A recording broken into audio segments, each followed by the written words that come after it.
Welcome to another video where I'm building a table saw sled for cutting 45-degree miters. In this video, I will be focusing on attaching the fence at exactly 45 degrees. To begin here, I'm measuring the distance from the stiffening block to the end of the base and marking a spot to cut a curve a little more than halfway through the base.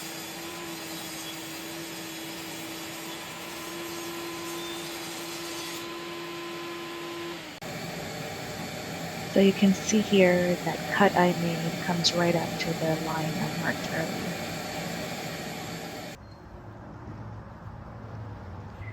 To set the 45-degree angle, I'm using a 45-degree architectural triangle. But first I'm using a wide board to make sure that when I draw the angle and put the fence down, I have plenty of space in the future to cut a wide board.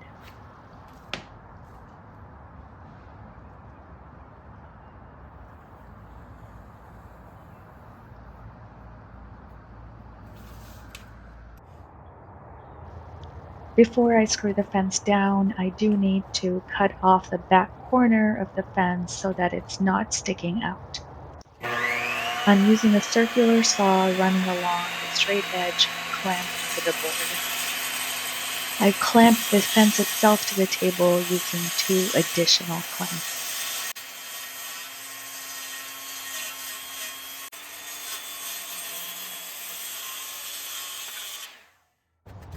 As I was sanding down the edges, I didn't notice there was a bug crawling around on the side of the table.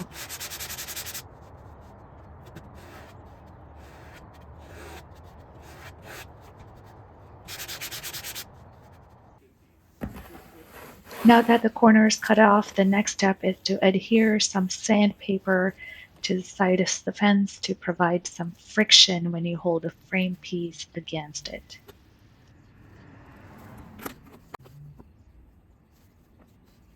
Here I'm using a straight edge to cut off 2 pieces of sandpaper exactly 1.5 inches wide, which is the height of the side of the fence.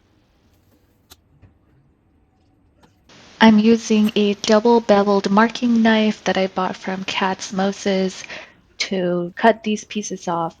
It comes in very handy for jobs like these.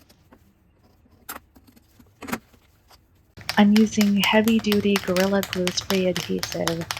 The can needs to be shaken for a minute before sprayed on.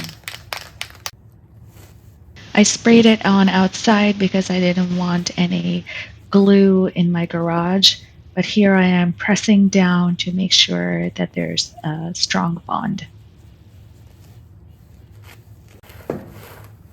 Now I'm doing the same thing to the other side of the fence.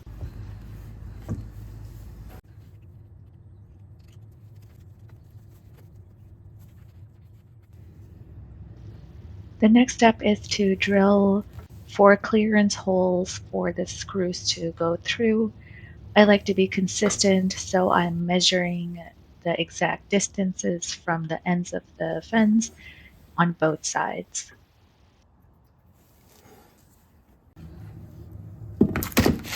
I'm propping up the fence on a couple of 2x4s I had lying around because I will be drilling all the way through the fence and I don't want to be drilling into my table.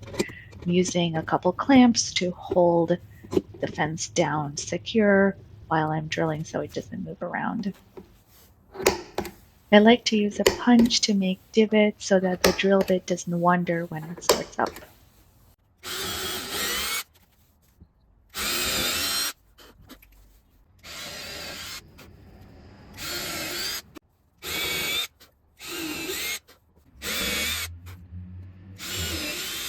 Finally, I'm using a countersink bit to drill a countersink hole at the top of each drill mark so that the screw can sit slightly under the surface.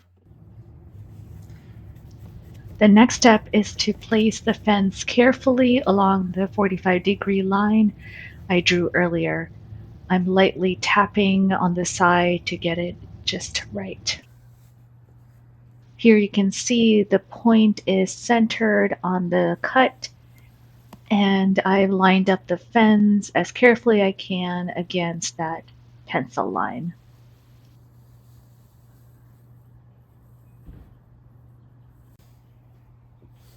I'm drilling 2 pilot holes using a slightly smaller drill bit through the larger clearance hole into the baseboard below.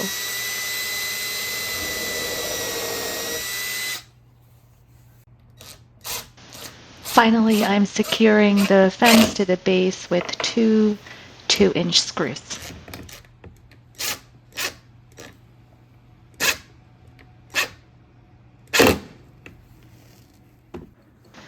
So this is where everything went wrong. I had placed the sled too far back on the table saw to give room for the blade to come up. It wasn't stable, and as soon as I let go, it crashed to the floor.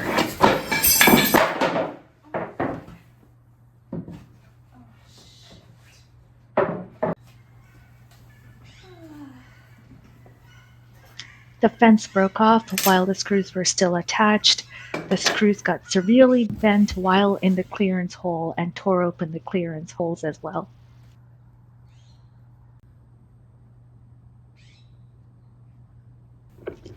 The 2 holes were unusable, so I had to start all over again. I dug my 2x4s back out, clamped the fence down, and got ready to drill 2 new holes. I had to remake the countersink holes, realign the fence to the baseboard along the pencil line, re-drill 2 new pilot holes into the base, and screw it down again. Now that we're back on track, I'm finally able to cut my first test piece at a 45-degree angle. I'm holding it tightly against the fence with my fingers and slowly advancing the sled.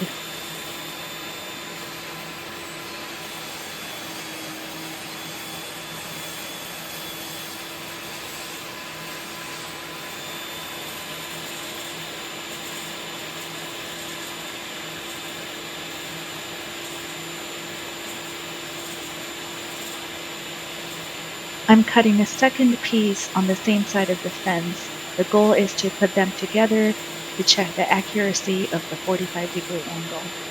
It's important to cut both pieces on the same side of the fence, that way when you put them together, the error is doubled. Here I'm using a machinist square which has a perfect 90-degree angle to see how I did. You can see there is a slight gap towards the inner corner of the frame. To fix this, I reloosen the screws, tap the fence on the left side slightly, and refasten the screws. I'm making 2 new test cuts to see how I did.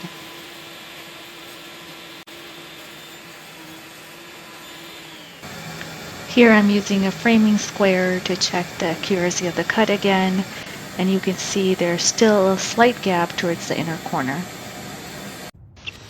So I take it back, loosen the screws, do a slight adjustment, refasten the screws, and take it back for another cut. I kept repeating this process over and over again. At some point, I started using a mallet because the adjustments were slightly larger than what I could do with my fingers.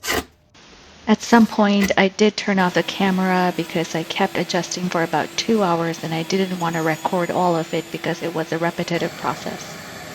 I also stopped screwing and unscrewing because the screw holes were becoming too loose and resorted to clamping instead. After 2 hours of adjustments, this was the end result. I thought it looked pretty good. The gap was very small. I was never going to get it perfect, so I decided to stop here. And remember, since I cut both pieces on the same side, the error is doubled. If I cut on both sides of the fence, I should get a perfect 90-degree angle.